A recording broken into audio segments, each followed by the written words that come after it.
Так много внимания к якутскому кино в России, наверное, никогда и не было. Якутское кино очень зритель-френдли. Я давний поклонник Степана Бурдашева. Это наш якутский Тарантино. Это вот та самая, такая мягкая сила, которую мы подразумеваем. И смотришь на одном дыхании. Запрос в мире на эту эстетику, на эту самобытность совершенно точно есть. Расцвет кинематографии Саха. Кинобум. Ровно неделю назад в общероссийский прокат вышел якутский фильм «Пугало». Его показывают в 80 городах страны. И за этой премьерой следят многие. Кинокритики, продюсеры, дистрибьюторы, режиссеры. Причем не только в Якутии, но и в Москве. Никто не понимал, пойдет ли российский зритель на авторское якутское кино. И от результатов проката буквально зависела судьба и всех остальных якутских релизов за пределами республики. «Пугало» за первые же выходные заработал 6 миллионов рублей. С бюджетом в 1,5 миллиона старт у ленты, скажем, неплохой. Одним из первых в «Пугало» поверил известнейший в России кинокритик Антон Долин. Еще после показа на Кинотавре в сентябре 2020-го он выделил якутскую картину и режиссера. Тут такое дело, что русское кино, когда ты смотришь его анмасс, когда его сразу больше 5 фильмов или 10, это довольно часто бывает угнетающим зрелищем. А якутское кино по меньшей мере очень сильно отличается. Это такие законы большой империи, что можно быть средним русским фильмом, чтобы попасть на Кинотавр, но надо быть очень хорошим якутским фильмом, чтобы попасть среди этих русских фильмов. И было понятно, что «Пугало» неординарный фильм. Так и оказалось. Если честно, мы предполагали, что это будет одна из картин лидеров, которая без сомнения будет претендовать на внимание профессиональной аудитории и, естественно, жюри. Но мы не ожидали, что это до такой степени будет абсолютным триумфом и абсолютной заслуженной победой. Потому что картина на самом деле очень отличается. Она очень аскетична, с одной стороны. Она сделана скромными средствами, но она сделана продуманно, талантливо, осмысленно. «Пугало» на Кинотавре завоевала сразу 3 награды. Гран-при, приз кинокритиков, а звание лучшей актрисы получила Валентина Романова «Чистый рай». После такого триумфа о картине заговорили все. И на недавней московской премьере был аншлаг. Билеты на московскую премьеру фильма «Пугало» были буквально моментально проданы за один день. И с учетом особых условий пандемии, заполняемость зала должна быть всего лишь 50%. Здесь сейчас находится 800 человек. Дмитрий Федоров потратил на дорогу 1,5 часа, чтобы добраться из своего подмосковного городка Жуковский в столичный кинотеатр «Октябрь», где представляла картину съемочная группа. Посмотреть «Пугало» победителя Кинотавра он мечтал уже несколько месяцев. Говорят, что появилась так называемая новая волна якутского кинематографа. Может быть, Дмитрий Давыдов будет выступать как Франсуа Трюфо или Годар с новой французской волной, а теперь появится новая якутская волна. Очень стало интересно посмотреть на быт, интересно посмотреть на иллюзорность того мира, да, то есть чем он отличается от нашего современного.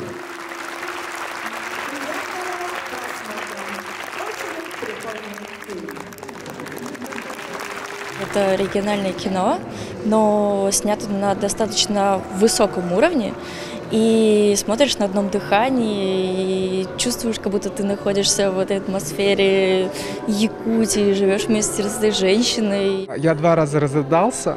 Там были несколько моментов, которые невозможно было смотреть без слез на глазах. Самое сильное впечатление это от игры актрисы, конечно, просто невероятное.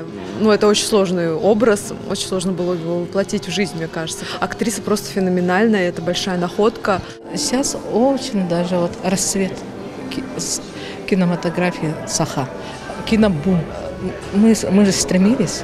Мы же хотели показать свою кинематографию. Это же здорово.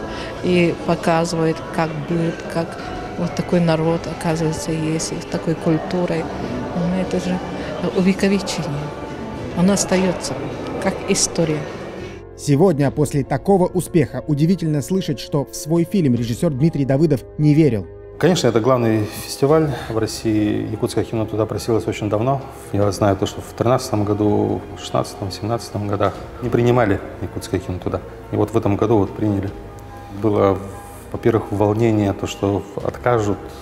Но приняли в августе. Я так сомневался, стоит ли ехать вообще, тратить и силы, и ресурсы. В конечном итоге все-таки принял решение, что там надо быть, потому что я показываю не только себя, я показываю как бы за мной все якутское кино.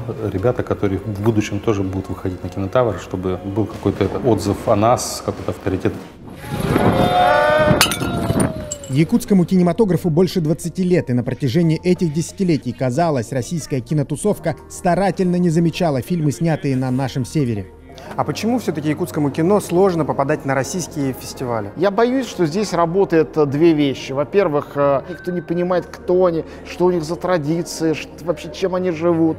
А второе, это то, что якутское кино очень малобюджетное. У нас в качестве изображения звука иногда читается. А то, что на якутском языке картины, это тоже влияет? Это, конечно, проблема. Это как любой фильм на иностранном языке. Это же иностранный язык. Если переозвучить, это будет совершенно другое. А фильмы с субтитрами, это значит артхаус, якутский артхаус, ну это как-то уж совсем. И в какое-то время даже якутские фильмы не брали на российские фестивали, потому что они были сняты на республиканском языке, а не на федеральном.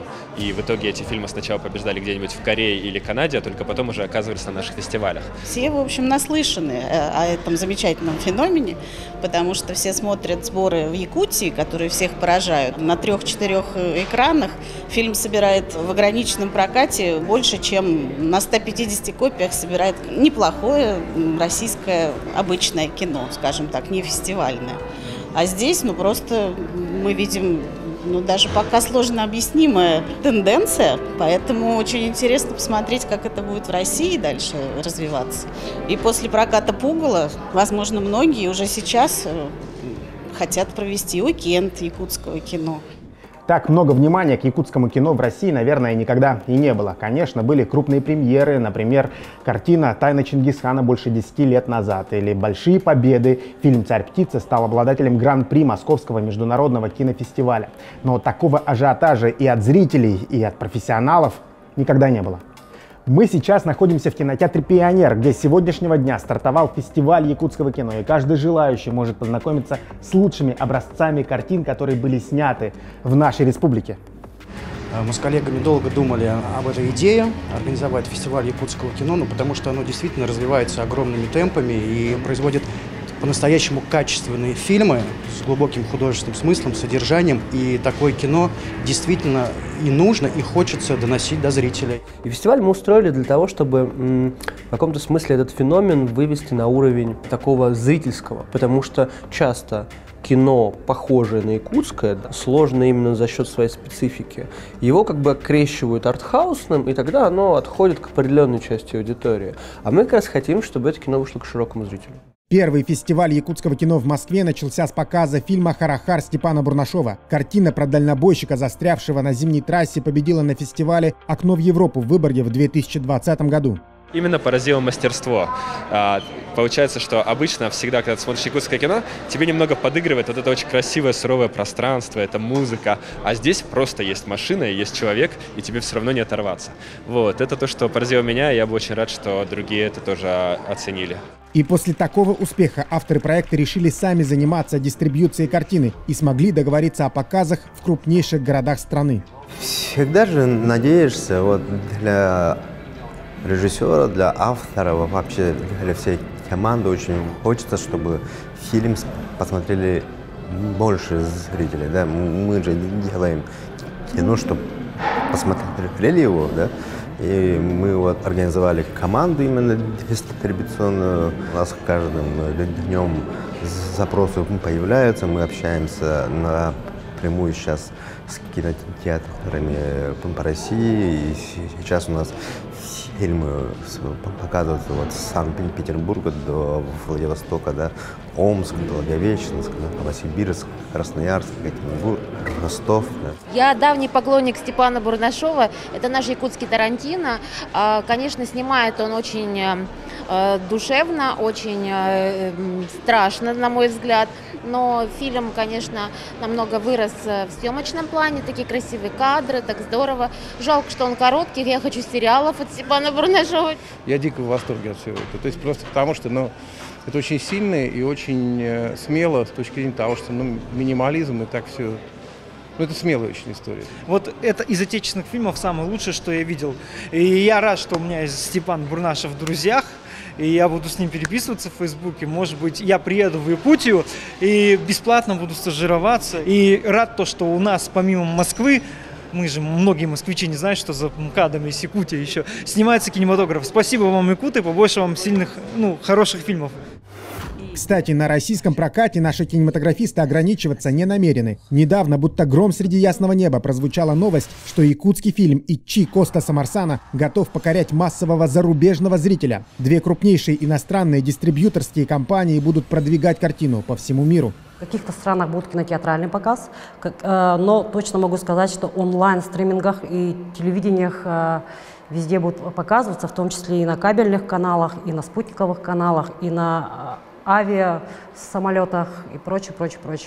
«Ичи» — это мистический триллер. По сюжету молодая семья поселяется в местах, где когда-то произошло страшное событие. И новоселы сталкиваются с ужасом из прошлого. Бюджет фильма 26 миллионов рублей. Для съемок были привлечены специалисты из Москвы и Петербурга. Причем некоторые технологии в якутском кино применялись впервые.